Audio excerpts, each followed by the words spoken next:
자, 오늘은 어떤 주제로 함께 할까요? 네, 우리가 세입자를 끼고 보통 뭐 주택이나 상가를 이렇게 매매할 때 그런 경우가 많은데 이때 어떤 점을 좀 주의해야 될지 그런 말씀 나누겠습니다. 오늘 아주 실용적인 정보가 될 것 같아요. 되게 예, 흔하잖아요. 예, 거의 그렇습니다. 뭐 대부분 세입자가 계시죠. 예, 그리고 너무 쉽게 생각하는 경향이 있고요. 네, 그렇습니다. 자, 세입자가 있는 건물을 매매할 때 주의할 점. 그러면 일단 이게 건물도 상가도 있고 주거용도 있잖아요. 예, 그럼 예. 오늘은 어느 것부터 해주시겠습니까? 일단 그 주거용부터 제가 먼저 말씀드릴 생각인데 네.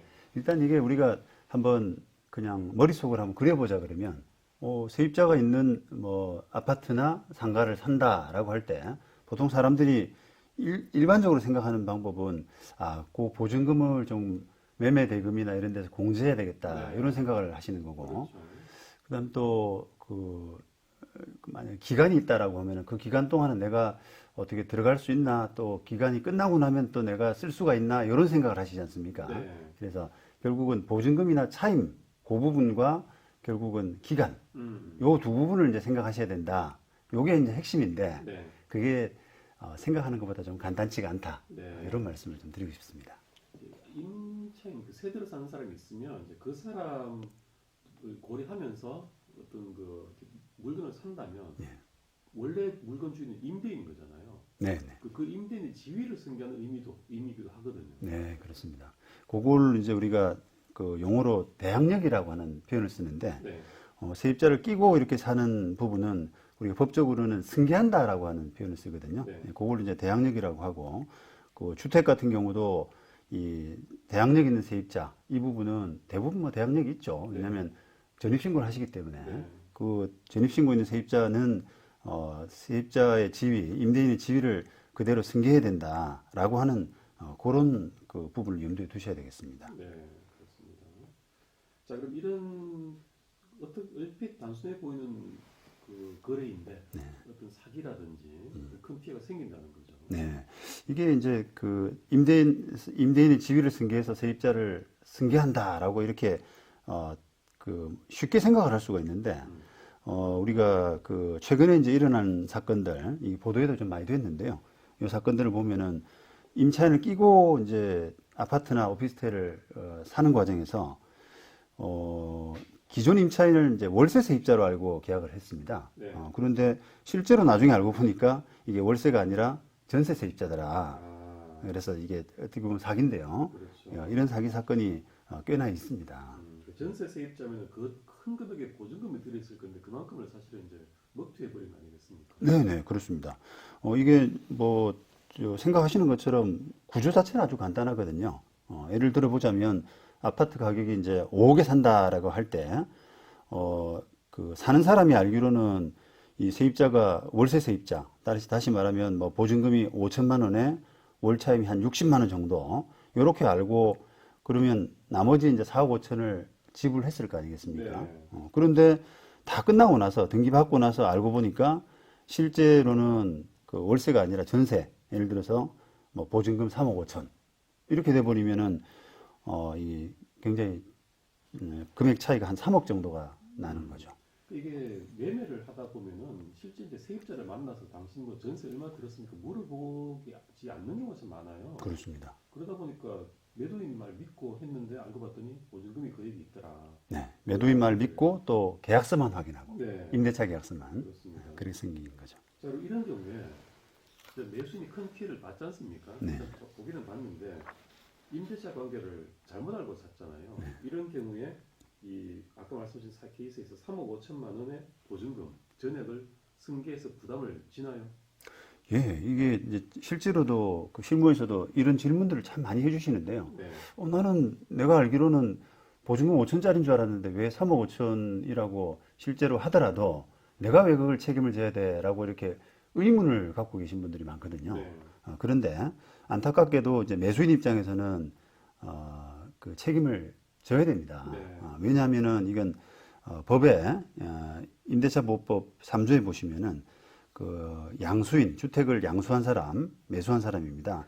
양수인은 임대인의 지위를 승계한 것으로 본다라고 하는 그 규정으로 당연 승계로 그냥 해석을 해버리거든요. 네. 그래서 취득하면서 그냥 본인이 알든 모르든 관계없이 당연히 승계하는 그런 구조입니다. 그렇습니다. 이게 집 한 사람 매도인 이제 임대인 이 사람이 사기를 쳤는데 그 사람이 속인 대상은 임차인이 아니라 매수인이에요. 네. 그리고 이제 이게 속이는 것도 일종의 뭐 실수라고 속은 것도 실수라고 만약에 본다면 네. 그 실수를 한 사람도 임차인은 아무것도 안 했잖아요. 네. 살았을 뿐이고 네. 집 산 사람이 실수로 속아오신 거기 때문에 네. 결국 이분이 부담을 지는 것으로 간다 이렇게 네.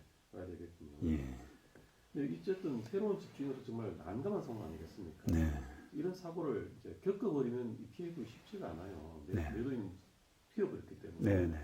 이런 피해를 예방하기 위해서 매수인이 어떤 주의를 해야 될까요? 예. 지금 말씀하신 것처럼 이제 이게 그 나중에 뭔가 구제를 받기는 참 어렵습니다. 네. 뭐 이 정도 사람이라 그러면 이 정도 매도인이라 그러면은 이미 이제 그 자력이라든지 능력 이런 부분들은 없다고 봐야 되거든요. 그렇죠. 예, 그러다 보니까 이제 남아 있는 그 세입자하고 그 새로운 매수인하고 분쟁 이런 정도밖에 안 되는데 그런 점에서 이제 예방이 상책이다라고 네. 할 수 있는데 아까 말씀드린 것처럼 이게 이런 그 사고가 터지는 이유가 세입자를 안 만나보고 그냥 임대차 계약서만 확인하고 하기 때문에 사고가 터집니다. 그래서 네. 이걸 그 조금 그 어렵더라도 세입자를 꼭 그 확인해가지고 그게 과연 보증금이 그게 맞느냐, 내가 승계할 보증금이 정말 얼마냐 이런 부분을 좀 확인해야겠고요. 네. 특히 이제 이게 그냥 우리가 아파트라 생각하면은 아주 간단한데 이 실무에서 이제 이야기가 잘 터지는 부분은 사건 사고가 그 원룸이나 다가구 주택 같은 경우가 많이 터지더라고요. 네. 이거는 세입자들이 여러 명이니까 확인이 잘 안 됩니다. 네. 예, 그래서 일부 세입자는 맞는데 일부 세입자는 틀리고 이러면서 이제 소소하게 몇 천씩 이렇게 이제 빵꾸가 나는 이런 경우가 있더라고요. 다가구 주택이면 사실은 일일이 다 방문해도 사람도 없는데도 많고 그렇습니다. 힘들어요, 이거. 그렇습니다. 예. 그래서 결국은 이제 매도인, 집주인이 제시하는 계약서를 믿고 계약을 하는데 참 낭패를 겪게 되고요. 네. 자, 그런데 이제 매매 계약은 일단은 체결을 해놓고 잔금 지급을 정했을 거 아닙니까? 그 전까지 그러면 세입자를 만나서 한번 확인해 봐야지라고 했는데 사람이 많아서 다가구라서 다 확인을 못했다. 네. 이런 경우에는 이 잔금 지급 날짜는 다가오고 어떻게 해야 될까요?